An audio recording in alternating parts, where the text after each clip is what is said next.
नमस्कार, स्वागत है आपका रंगरेजी में डॉक्टर रचना यदुवंशी के साथ। कैसे हैं आप? स्वस्थ, मस्त और व्यस्त होंगे, ऐसी मुझे उम्मीद है। ऐसा ही होना चाहिए आप लोगों को। इस बार कुछ ज़्यादा ही समय हो गया आपसे मिले हुए।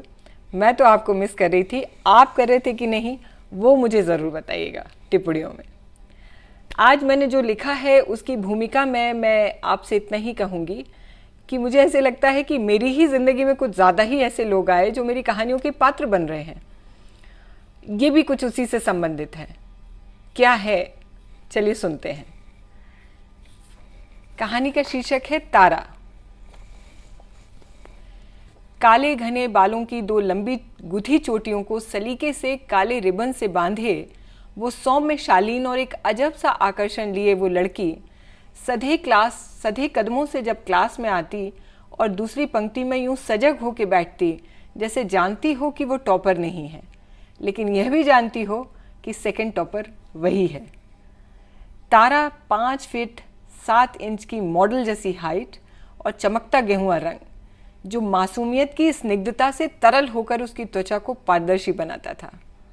एक बार देखने वाला तारा को मुड़ के ज़रूर देखता था और तारा यह सब अच्छे से जानती भी थी, लेकिन मजाल है जो कभी आम सुंदरियों की तरह उसने ये सब अपने सिर पे चढ़ने दिया हो।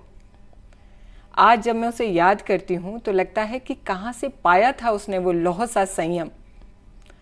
टीनेज में घुसते ही लड़कियों को जब अपनी कमनीयता का भान होता है तो अच्छी खासी शांत कन्या को भी मैंने घंटों शीशे के सामने और बाहर बल खाकर खिलखिलाते हुए देखा है।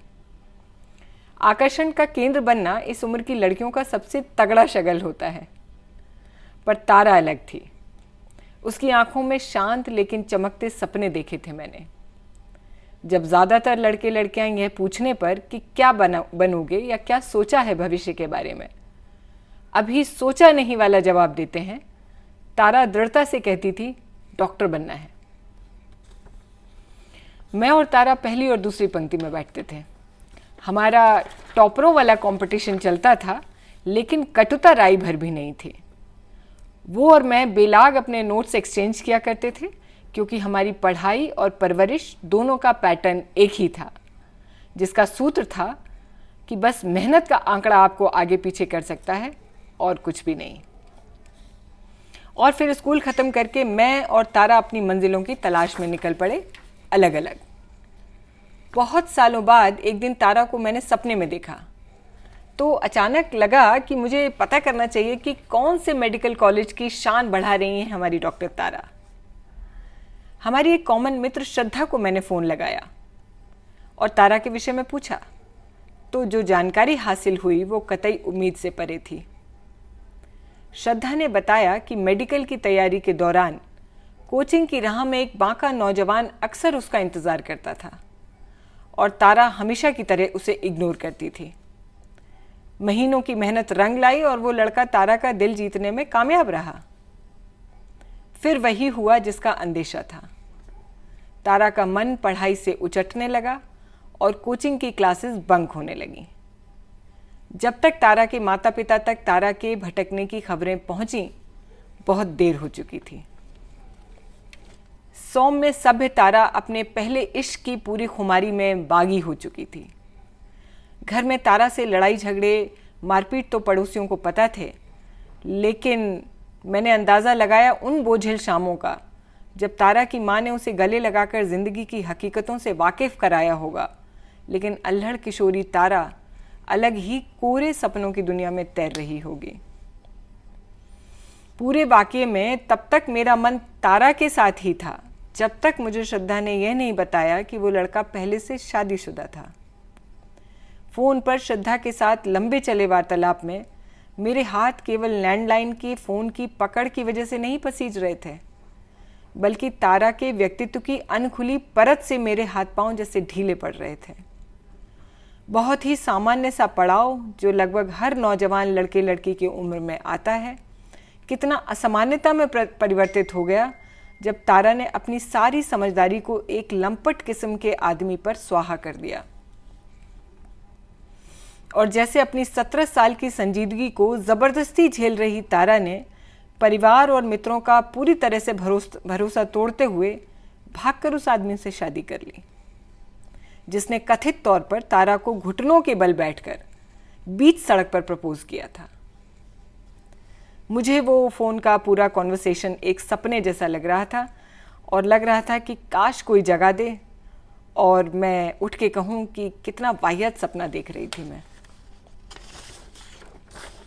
लेकिन कुछ सपने ज़िंदगी की हकीकतों की तरह कठोरतम रूप से सच होते हैं। तारा का यूं सारी सीमाएं लांघकर चले जाना परिवार को बुरी तरह आहत कर गया।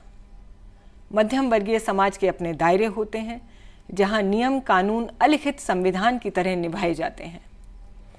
तारा का परिवार समाज में अपनी जीर्ण शीर्ण हुई स्थिति से निपट न सका और सारा व्यवसाय और मकान बेचकर विदेश चला गया। क्रेडिट पर फ़ोन तो मैंने रख दिया था, लेकिन मन स्थिर नहीं हो पा रहा था। रह रहकर मुझे तारा का वो मासूम चेहरा याद आ रहा था जो भरी भीड़ में भी अलग सा चमकता था। दुनिया बहुत छोटी है, ये पिछले हफ्ते ही मुझे पता चला। मेरी हॉस्टल के एक मित्र जो कैलिफोर्निया में सेटल है, उससे लंबी चली चैट में मुझे पता चला कि तारा उसी की कंपनी में क्लैरिकल पोस्ट पर काम करती है। मेरी उस मित्र को नहीं पता कि तारा मेरी बचपन की मित्र है। और जब मैंने तारा के बारे में और जानकारी लेने की कोशिश की तो पता लगा कि तारा बहुत ही रिजर्व रहने वाली एम्प्लॉई है जिसके निजी जीवन के बारे में ज़्यादा कोई जानता नहीं है, और उसका एक बेटा है और वो एक सिंगल मदर है। कभी कभी ये कुंडली का दोष होता है या व्यक्ति का खुद का गलत निर्णय कि जीवन की धारा ही बदल जाती है। मेरा मन करता है कि मैं उससे संपर्क करूं और पूछूं कि कैसी है वो, लेकिन उसकी दुखती रग छूने का मुझ में साहस नहीं है। लेकिन सोचती तो मैं हूं कि काश तारा तुम डॉक्टर तारा ही बनती। कैसा लगा आपको मेरा ये पीस? मुझे ज़रूर बताइएगा टिप्पणियों में, और ये भी बताइएगा कि आप क्या सोचते हैं। ऐसे कभी कभी जो लाइफ यू टर्न लेती है और व्यक्ति को उसके मूल से बिल्कुल भटकाकर एक अलग ही व्यक्तित्व में परिवर्तित कर देती है, वो क्या होता है? वो सच में सितारे, कुंडली ये सब होता है, या हमारे अपने कर्म, हमारे अपने एक्शंस ही हमारी डेस्टिनी को, हमारे फेट को डिसाइड करते हैं? आपकी क्या राय है? मुझे टिप्पणियों में ज़रूर बताइएगा। नमस्कार, चलती हूँ मैं। बहुत जल्दी आपसे किसी नए किस्से या कहानी के साथ या संस्मरण के साथ जल्दी मिलूँगी रंगरेजी में। जुड़े रहिए रचना यदुवंशी के साथ।